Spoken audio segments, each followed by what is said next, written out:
Well, hey, listen, we'll keep moving with the storyline here because up next it's Clash of the Champions, and this one takes place at the Ocean Center in Daytona Beach, Florida.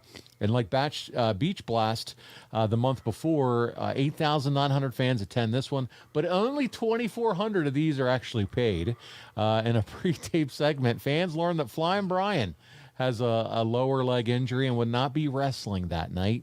And the Blondes tried to get out of the match due to the injury, but were ordered to defend the titles with, here we go, another friend, Steven Regal, substituting for Brian Pillman. And before we get to that match, let's talk about a couple things that took place this night here, Arn. First, Vader defends his world title against Davey Boy Smith. Vader wins the match at 11 minutes when Harley Race trips Davey Boy and allows Vader to fall on top of him for the win. But listen, that's not the most important thing that happened here because it's the aftermath. Cactus Jack, who the last time we saw, he's being carted off following a Vader powerbomb on the concrete. Yes, that's right. He was powerbombed on the concrete April 12th, 1993. It was an episode of Saturday Night, and he would make his much-anticipated return the following months of those hokey Lost in Cleveland skits where he suffered from amnesia. I remember this. And then the return's going to set up the end of the program between the two of them at Halloween Havoc, which we're going to get to here at the end of October. But next, let's talk about your tag team encounter, pitting you and Paul Roma against Regal and Austin. This is a much shorter match than the last one, and it goes only 9 minutes and 51 seconds. And we do have the back half of this match, along with a post-match interview that was conducted by Eric Bischoff. So here we go, third clip of the week. We're going to watch how Paul Roma becomes the fifth man to share tag team gold with you. And so this is a lot of fun. You, who we consider to be the greatest tag team wrestler of all time. Let's check it out. You know, it just don't ring right saying the champions and not seeing Flying Brian in the corner of Stunning Steve. Good-looking suplex there, Tony. Well, Flying Brian is there. You see him down on the apron. He's taking some shots now with that camera of his. Oh, and he gets involved as we knew he would. Pulling on the throat. But as with the earlier disqualification that Arn Anderson pulled, the referee didn't see it. You're right again.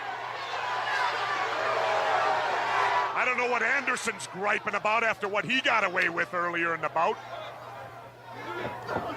Into the midsection. Double team perfection here from the Blondes. Lord Steven Regal. Over the top. Right down to the midsection goes Regal, and Regal now. Whoa, and a beautiful, made famous by Edouard Carpentier, that move right there, Tony Schiavone. A somersault, and now back into the neutral corner. If you happen to join us late, Flying Brian has an injury. He said at the top of the program in an interview that the Blondes would not be able to compete. Here's a cover, a 2 count. But WCW came back to the Blondes saying, oh yeah, you do. You got to defend the tag team belts tonight. Therefore, the Hollywood Blondes chose Lord Steven Regal to replace Flying Brian, who is at ringside on crutches with that ankle injury and who has certainly been involved in this match. And a reversal by Roma. And he jams Stunning Steve's head into the buckle. Blocks the punch, another right hand. And if there's one thing Roma can do, and that's throw the closed fist. Into the midsection. 1, 2. No, sir. He got out of it in 2. Hypothetically, let's look at a situation here, Tony. All right. Let's say Stunning Steve and Lord Steven win tonight. You're the man that knows all this.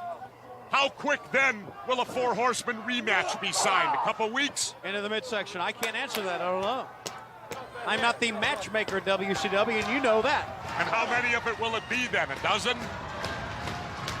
Into the midsection. Or a baker's dozen? Single leg pickup. Regal driving the knee right to the solar plexus again.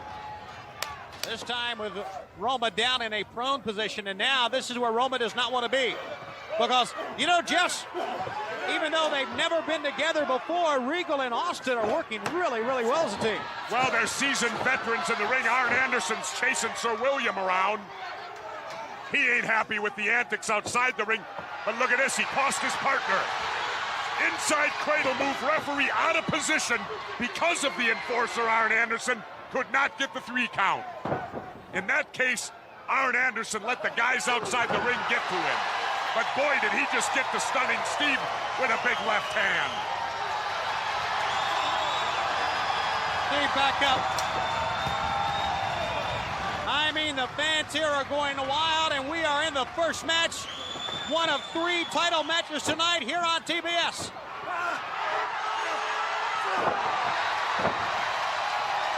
That's a version of the Stunning Steve stun gun. Turn it around on him. And Stunning Steve in trouble. Wait a minute, there was no tag there. And the referee letting Lord Steven know that. That's certainly... There's a tag, but I don't think the ref saw it. All right, good call. Good call. And a switch is made. There was no tag there either. Well, he's coming in. He's telling Lord Steven he's got to get out of there. European uppercut. Roma. 1. Well, the match will continue with these 2 men in there. Oh, whoa! What a move by Paul Roma. Lord Steven had a foot. Roma went up and drop kicked him. The race is on. Who can get to the corner? There's a tag. Stunning Steven. There's a tag to Arn Anderson. Double A, the enforcer. The freshman. Here we go.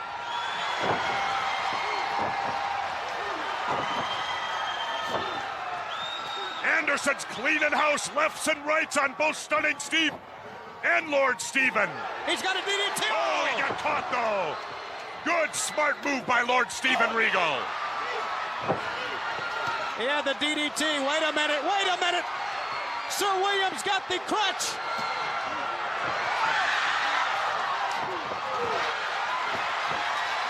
Oh, it's got him. No! We've got new champions.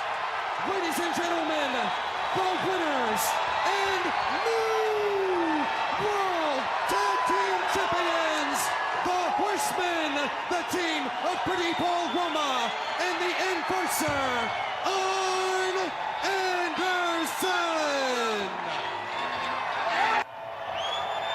And welcome back to the Clash of the Champions here on TBS. I am here with the new World Tag Team Champions, Arn Anderson, Paul Roma. And gentlemen, it could have been a disaster. It's like preparing for the Super Bowl and finding out at the last minute the opposing team changes quarterbacks. But Arn Anderson, you guys pulled it off in a big, big way. Well, let me tell you something. That's what the Horsemen are all about. Willing and ready to adapt at any given time or moment. There were a lot of people that said in the beginning that Paul Roma doesn't have what it takes to be a Horseman. But this man right here, he believed in me, and that's all it took. And tonight, this is what it means to be a Horseman. And I'm proud to call myself one. Oh, Eric, they say adversity introduces a man to himself. Well, they tried to pull the grand swerve on us tonight. Being a Horseman means you think on your feet and you adapt. You think singularly and you work collectively towards one goal. This has been our goal. We know how hard it was to win these belts and how hard it's going to be to keep them. But for tonight, call us what you want, but you got to call us champ. Congratulations. Let's get back down to the ring. You do it, Arn. The schoolboy roll-up, and you pin Steve Austin to win the tag team titles, my friend. Schoolboy. Imagine that. And they bought it. Yeah, the crowd was hot for that win. They absolutely bought it. Everything doesn't have to be a kill shot.